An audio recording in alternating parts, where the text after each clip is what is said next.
ಪ್ರಥಮವಾಗಿ ನಾಡಿನ ಸಮಸ್ತ ಕರ್ನಾಟಕದ ಜನತೆಗೆ ಗೌರಿ ಗಣೇಶ ಹಬ್ಬದ ಆರ್ಥಿಕ ಶುಭಾಶಯಗಳನ್ನ ಕೋರ್ತಾ ನಮ್ಮ ರಾಜ್ಯದ ವಿಶೇಷವಾಗಿ ನಮ್ಮ ರೈತಾಪಿ ವರ್ಗಕ್ಕೆ ಎಲ್ಲ ರೀತಿ ಈ ವರ್ಷ ಮಳೆ ಬೆಳೆ ಆಗಿ ಅವರು ಬೆಳೆದಿರ್ತಕ್ಕಂಥ ಎಲ್ಲ ಬೆಳೆಗೂ ಕೂಡ ಸರಿಯಾದಂಥ ಒಂದು ನಿಗದಿತ ಒಂದು ಬೆಲೆ ಸಿಕ್ಕಲಿ, ಜೊತೆಯಲ್ಲಿ ಇಡೀ ರಾಜ್ಯದ ಜನತೆಗೆ ಆರೋಗ್ಯ ಆಯಸ್ಸು ನೆಮ್ಮದಿ ಆ ಭಗವಂತ ಕಲ್ಪಿಸಲಿ ಅಂತಕ್ಕಂಥದ್ದು ಈ ಸಂದರ್ಭದಲ್ಲಿ ಪ್ರಾರ್ಥನೆಯನ್ನು ಮಾಡ್ತಾ ಇವತ್ತು ಚನ್ನಪಟ್ಟಣದಲ್ಲಿ ವಿಶೇಷವಾಗಿ ನಮ್ಮ ತಾಲೂಕಿನ ಅಧ್ಯಕ್ಷರಾಗಿರ್ತಕ್ಕಂಥ ಜಯಮುತ್ತೂರವರು ಮತ್ತು ನಮ್ಮೆಲ್ಲ ಪಕ್ಷದ ಮುಖಂಡರು ಕಾರ್ಯಕರ್ತರು ಅನೇಕ ವರ್ಷಗಳಿಂದ ಗಣೇಶದ ಒಂದು ವಿಗ್ರಹವನ್ನು ವಿತರಣೆ ಮಾಡ್ತಕ್ಕಂಥ ಒಂದು ಕಾರ್ಯಕ್ರಮವನ್ನು ನಿರಂತರವಾಗಿ ಮಾಡ್ತಾ ಇದ್ದಾರೆ.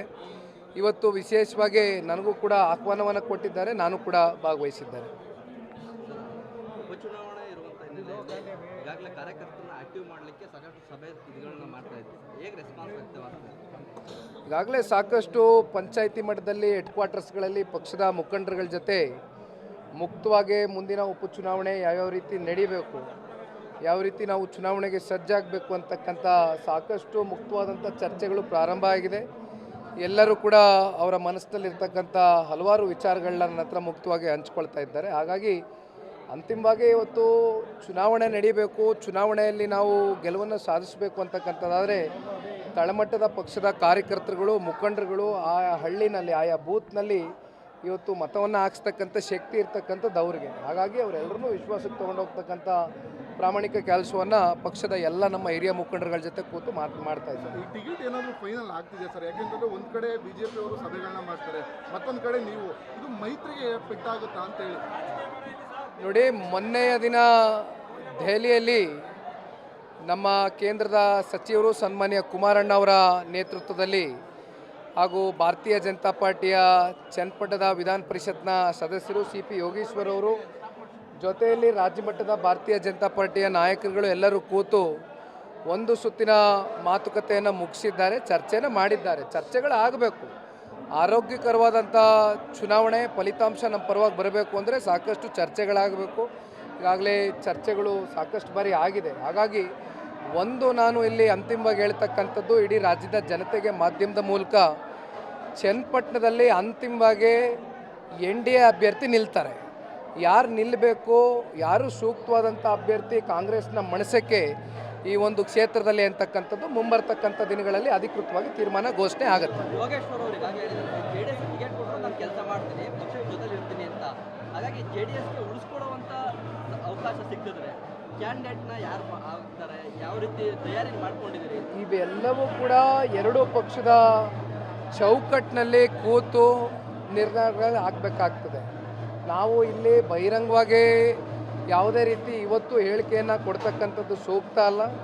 ನಾನೊಬ್ಬ ಪಕ್ಷದ ಕಾರ್ಯಕರ್ತನಾಗಿ ಕಾರ್ಯಕರ್ತರ ಜೊತೆ ಬೆರೀತಕ್ಕಂಥ ಒಂದು ಕೆಲಸ ಮಾಡ್ತಾ ಇದ್ದೇನೆ. ಮುಂಬರ್ತಕ್ಕಂಥ ದಿನಗಳಲ್ಲಿ ಗೊತ್ತಾಗುತ್ತೆ. ಬನ್ನಿ, ನೀವು ಕೂಡ ಸಾಕಷ್ಟು ಬಾರಿ ಹೇಳಿದ್ದೀರಿ, ನಾನು ಸ್ಪರ್ಧೆ ಮಾಡಲ್ಲ, 3.5 ವರ್ಷ ನಾನು ಪಕ್ಷವನ್ನು ಸಂಘಟನೆ ಮಾಡ್ತೀನಿ ಅಂತ. ಆದರೆ ಚನ್ನಪಟ್ಟಣದಲ್ಲಿ JDSನಿಂದ ಯಾರು ಸ್ಪರ್ಧೆ ಮಾಡ್ಬೋದು ಅಂತೇಳಿ ಸಾಕಷ್ಟು ಚರ್ಚೆ ಆಗ್ತಾರೆ.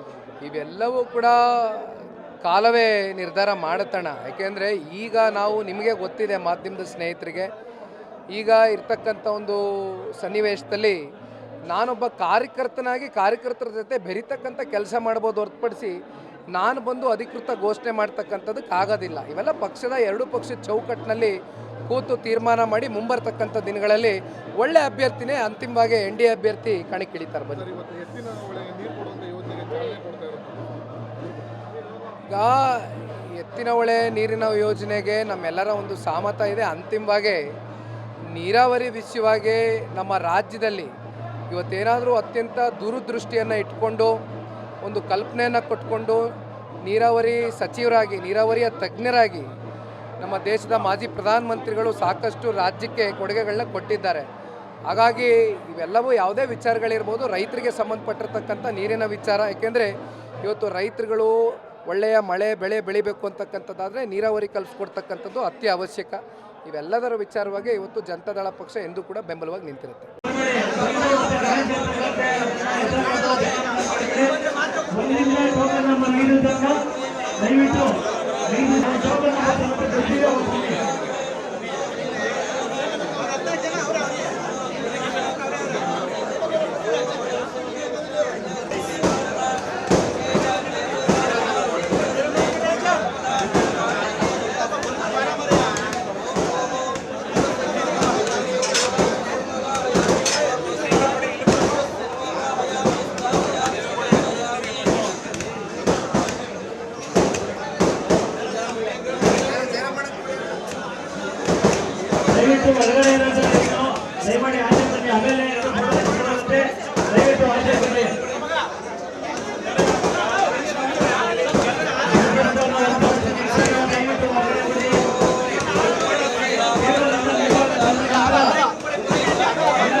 ಎಲ್ಲರೂ ಊಟ ಮಾಡಿ ನಿಖಿಲ್ ಕುಮಾರಸ್ವಾಮಿ ಅವರು ಇನ್ನ ತುಂಬಾ ಜನ ಇರ್ತಾರೆ.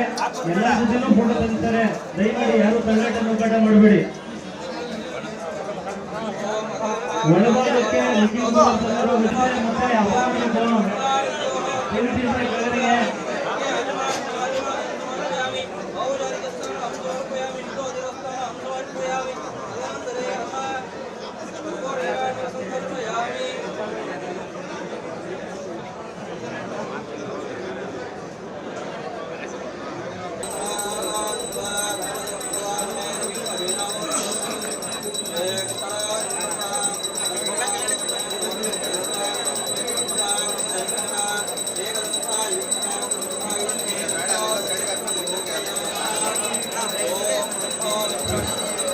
ದಯವಿಟ್ಟು ಯಾರು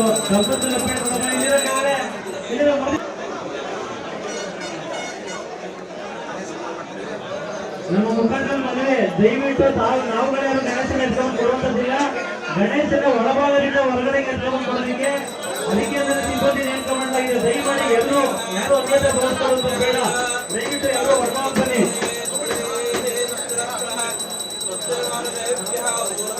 ನಂಬರ್ 1 ನಂತರ 5 1ರಿಂದ 5 ತನಕ ಮಾತ್ರ ಈ ಸರ್ವಿಸನ್ನು ನಿಂತ್ಕೊಳ್ಳಿ. ಮಾತ್ರ ಬನ್ನಿ. ಮುಖಂಡರುಗಳು ಗಣೇಶ ಎತ್ಕೊಂಡ್ಬಂದು ಹೊರಗಡೆ ಸಿಬ್ಬಂದಿಗಳು ಹೊರಭಾಗಕ್ಕೆ ಗಣೇಶ ಕೊಡ್ತಾರೆ. ಅವ್ರಿಗೆ ಯಾರು ತೊಂದರೆ ಕೊಡಬೇಡಿ. ದಯವಿಟ್ಟು ಎಲ್ಲರೂ ಆಚೆ ಬನ್ನಿ. ಎಲ್ಲರೂ ಕೈ ಪ್ರಾರ್ಥನೆ ದಯವಿಟ್ಟು ಬನ್ನಿ. ಗಣೇಶಗಳು ಭಿನ್ನ ಆಗುವಂತದ್ದಾಗದು ಬೇಡ. ದಯಮಾಡಿ ಬನ್ನಿ.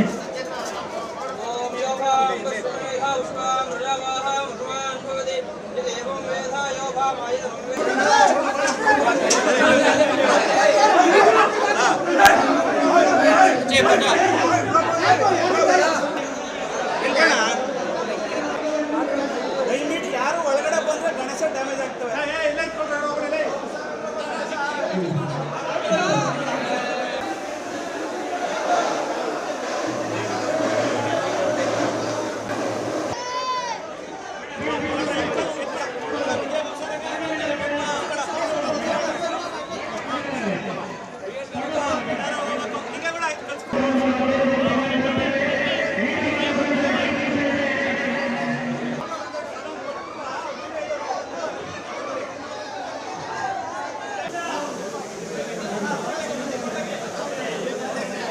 ನಮಸ್ಕಾರ, ನಾನು ಜಯಪ್ರಕಾಶ್ ಶೆಟ್ಟಿ ಮಾತಾಡ್ತಾ ಇದ್ದೀನಿ.